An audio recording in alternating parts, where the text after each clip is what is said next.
Against the backdrop of the visit to the Russian capital by Iran's Foreign Minister Abbas Araghchi, reports are emerging that Tehran is dissatisfied with the role Moscow is playing in the conflict between the United States, Israel, and Iran, and is demanding greater support from Russian President Putin. Abbas Araghchi personally brought a significant letter to the Russian capital from Iran's supreme leader, Ayatollah Khamenei, which specifically demands that President Putin be more actively involved in supporting Tehran. However, the question arises, what can the Russian president actually do in a situation involving an exchange of missile strikes between Iran and Israel, as well as American bombing of Iranian nuclear facilities? Even if we imagine a ground operation on Iranian territory, Russia would hardly intervene in what was happening. All the more so because, against the backdrop of the ongoing Russian-Ukrainian war, Russia simply does not have any extra troops available. This is also evidenced by the weakening of Moscow's positions in African countries and in Syria. It is also abundantly clear and quite obvious that Russia simply cannot effectively help or provide assistance to Iran, especially when it comes to potential attacks on its sovereign territory by either Israel or the United States. After all, it was Russia that relied on Iranian drones and missiles, not the other way around. Thus, Moscow does not possess any additional military industrial potential that could help Iran in its fight against its enemy. At the same time, the Russians are also trying to pretend that they are acting this way and not otherwise, within the framework of agreements with Iran itself. The spokesperson for the Russian Foreign Ministry, Maria Zakharova, read out the relevant articles of the Russian-Iranian Strategic Partnership Agreement on air. These important articles clearly emphasize that if one of the countries participating in the agreement is subjected to unprovoked aggression, the other is absolutely obliged not to provide any form of assistance whatsoever to the aggressor country. And this particular situation, from Russia's perspective, is precisely what the Kremlin is actively engaged in doing right now. And subsequently, a rather straightforward and pertinent question arises, as articulated by Maria Zakharova to assembled journalists. So precisely who are these provocateurs who are actively calling upon Russia to provide even more substantial assistance to Iran? Well, obviously, these are the very same provocateurs who have listened to the statements of Putin and Maria Zakharova herself about the outstanding geopolitical role of the Russian Federation and actually believed all that talk. And maybe among those who believed all that talk was even Ayatollah Khomeini, who is now making corresponding requests to the Russian president. Putin really is in a difficult situation.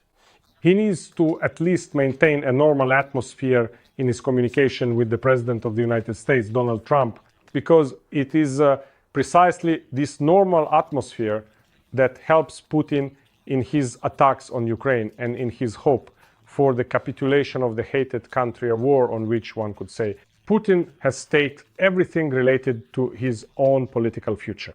Putin needs to preserve the potential for further strikes against Ukraine and to try to occupy new Ukrainian regions. And at the same time, Putin needs to demonstrate that his country remains an important global player. But in the context of the Russian-Ukrainian war and the reluctance to quarrel with the American president, achieving the latter is practically impossible. The fact that Putin has effectively left Iran to its fate is a continuation of his previous geopolitical defeats. Let us recall, for example, that Russia was essentially unable to do anything for Bashar al-Assad's regime in Syria. When the Syrian opposition began moving toward Damascus, the Russians were more likely to simply acknowledge these events as they unfolded than to help the Syrian president retain power.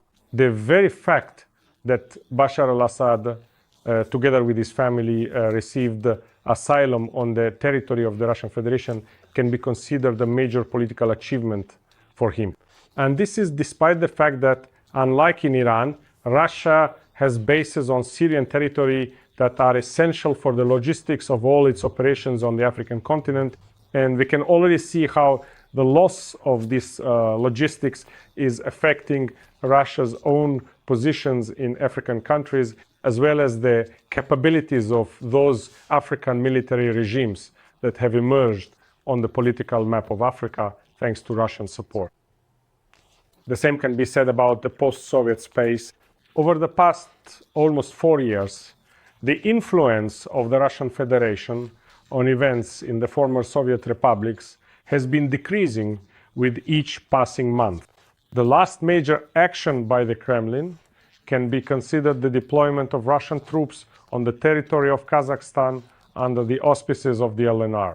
Within the framework of the Collective Security Treaty Organization Agreement in the winter of 2022, however, after the start of the large-scale Russian-Ukrainian war, Moscow had to withdraw this contingent from the territory of Kazakhstan, just as it later had to withdraw its so-called peacekeepers from the territory of Nagorno-Karabakh. And now we see how the leaders of the former Soviet republics are looking to anyone, Xi Jinping, Erdogan, anyone but Putin, who is perceived as someone who firstly does not respect their sovereignty, and secondly, is unable to use force to change the political situation in the post-Soviet space to his advantage. So what then can Putin do for Ayatollah Khamenei? If a situation arises in Iran where the Ayatollah and his supporters are unable to hold on to power, and the Islamic Revolutionary Guard Corps is forced to admit the defeat of the theocratic forces that have oppressed Iranians since the so-called Islamic Revolution of 1979, Putin will simply have to acknowledge that yet another regime, which was a significant part of the so-called axis of evil, has lost its ability to destabilize the civilized world. Of course, the Russian president will not like this, but fortunately, there is nothing real he can do to support this criminal regime. So the issue is not even that Putin is cold-bloodedly abandoning the Iranian ayatollahs to their fate amid Israeli and American bombings, but rather that Putin is also unable to offer any real efforts to help these ayatollahs win the conflict and hold on to power in Iran. Russia's role as a global power in the modern world can be forgotten forever. Thank you, friends. Stay tuned, subscribe, and follow me on social media, Patreon, Buy Me a Coffee, and Donatello, which support and develop these resources. Use the sponsorship feature right here on YouTube. Wishing you victory and peace. Good luck.